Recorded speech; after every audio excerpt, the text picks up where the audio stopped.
Okay, I'd like to have you turn in your Bibles to Matthew chapter 16. We've been going through the life of Christ, and we want to continue with that study today. And we're going to look at one of the most important verses in the Bible. Now, they're all important, don't get me wrong. But this one is of great importance.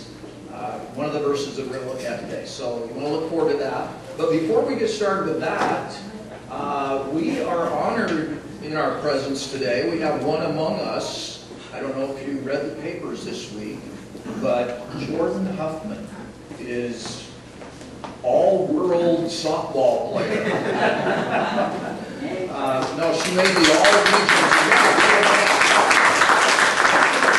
She was in the paper, and she was all Salem area, you know, the big schools included, and she was on the team of the All-Stars.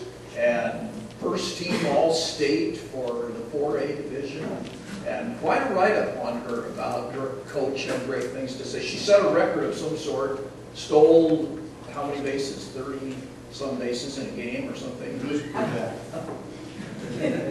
So anyway, congratulations, and we want to honor you with that. But what we want to look at today, you've probably heard a lot of jokes in the past about somebody died and went to heaven and they were met by St. Peter. Have you heard any jokes like that? Okay. We're going to talk about why we have those jokes. One of the things we're going to mention today. And so I thought it would be fitting to tell a joke about someone that died and went to meet St. Peter. And so sure enough, it happened that there was a lady, and she was married. She had gone through a long, drawn-out sickness, and finally she passed away. And so when she did, she was met in Heaven's Gate by St. Peter, of all people. And she could look inside, there were windows, and she could see her parents were in there. They were sitting down, they were having dinner. There was a great, elegant dinner, a nice dining room table, and there were friends of hers that had passed away before, and they were all waving to her, saying, "Come on in, come on in." So she turned to St. Peter, and she said, "Well, what do I need to do to get into heaven?" And he said, "Well, it's very simple. You just need to spell one word." And she said, "Well, what is it?" And he said, "Well, it's love." And she said, "Well, L-O-V-E."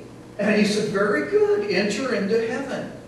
And so she went into heaven, and she was having a great time there, and she did very, very well in heaven. And she moved right up the ranks in heaven. And so about 3 years passed on, and one day St. Peter came to her and said, "You know, I'm busy today. I wonder if you would fill in for me at Heaven's Gate." And she said, "Wow, I'd be delighted to." And so she did. She was sitting there at the gate, and there came her husband. And she says, "My, I'm surprised to see you here." He said, "Well, I'm here." And she said, "Well, how's it been going for you?" And he said, "Well, you know, after you died, you know that cute little nurse, the young nurse that was taking care of you?" He said, "Well, we got together and we ran off and we got married. And remember that big life insurance policy that we had on you?" And she said, "Yes." And he said, "Well, we took that. We sold that old dump of a house that we had. And we bought this big mansion. And we had so much money left over that we traveled the world.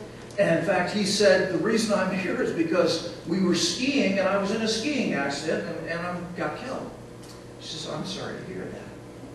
And so he said, "Well, what do I need to do to get into heaven?" And she said, "Well, you just need to spell one word." And he said, "Great, what is it?"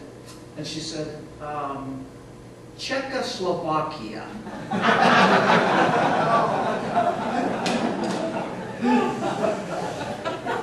So you've probably heard a lot of jokes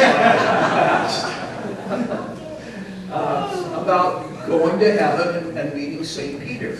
But that was the best one. Thank you, Tom.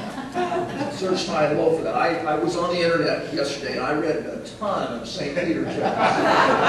But that one really was the best. I thought so. Are you passing out Czechoslovakia? I know it starts CZ. And, a lot of people get messed up right there, and it gets harder from there. But yeah, Mary, if you want to look that up for us and have that in readiness at the end of our service. So the reason we have that is found right here in our text in Matthew chapter 16. And if you look at verses 18 and 19, it says, I guess I better get to Matthew 16. And Jesus said, I also say to you that you are Peter, and upon this rock I will build my church, and the gates of Hades shall not overpower it.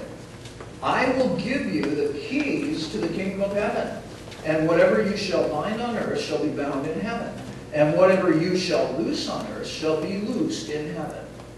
And so Jesus said to Peter, I'm giving you the keys to the kingdom of heaven. And that's where we get this imagery that when you die, you go to heaven's gate and that St. Peter is there. There's really nothing in the Bible that says that's going to happen. And I really wonder if that's what will happen. But this is where we base it, or this is where the joke people base it on. Actually, the Catholic Church has taken this and made a whole highfalutin doctrine out of it that may not necessarily be biblical. But this is the biblical basis for it. So I just wanted to start out with that introduction. Not sure exactly how this got all spun out that we would meet St. Peter, but I knew this, that in Hebrews 9:27 it says, it is appointed for man, or our people, once to die, and then comes judgment. And so whatever it is, whatever the scenario is, we're going to have to face the music when we die. There's going to be a judgment. There's going to be some sort of a scene where we go before God or St. Peter or the angels or whoever it is, Jesus himself maybe, or maybe all of the above. And we're going to have to give an account for this life that we've lived here on this earth. And one of the things that we're going to have to do is probably answer some questions. And there might be a question like this. It might be, who do people say that Jesus was? Or who do people say that Jesus is? In fact, that comes from our text here in verse 13. It says, now when Jesus came into the district of Caesarea Philippi, he began asking his disciples, saying, who do people say that the Son of Man is?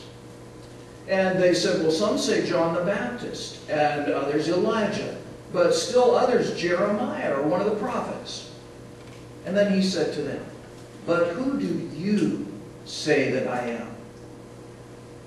And that's the question that you and I may get asked to us when we go to heaven's door. It's not going to be spell a word. I can guarantee you that. So, don't get Webster's out and study up on that. But do study this verse, because you may be asked, who do you say that Jesus is? And I want you to kind of keep that question in the back of your mind, because we're going to get to that in the end. We're going to come back to that question. Who do you say that Jesus is? But the first part of the question is, who do people say that Jesus is?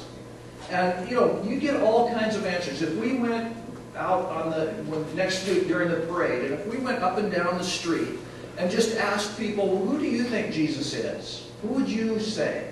We get all kinds of answers. But I imagine we get a lot of answers that would sound like this. Well, Jesus was a good man. He came to this earth and he was a very good man. Now, they may not admit that he was God or that he was the Son of God, but a lot of people would say Jesus was a good person. He did a lot of good things. Others would say Jesus was a prophet. He had a lot of good religious teachings, and we could learn a lot by following Jesus, just like you could by following Buddha or Mohammed or Confucius or whoever. And so they might put Jesus on that level. And then others may even say other things about Jesus, but that's not the answer that we're looking for.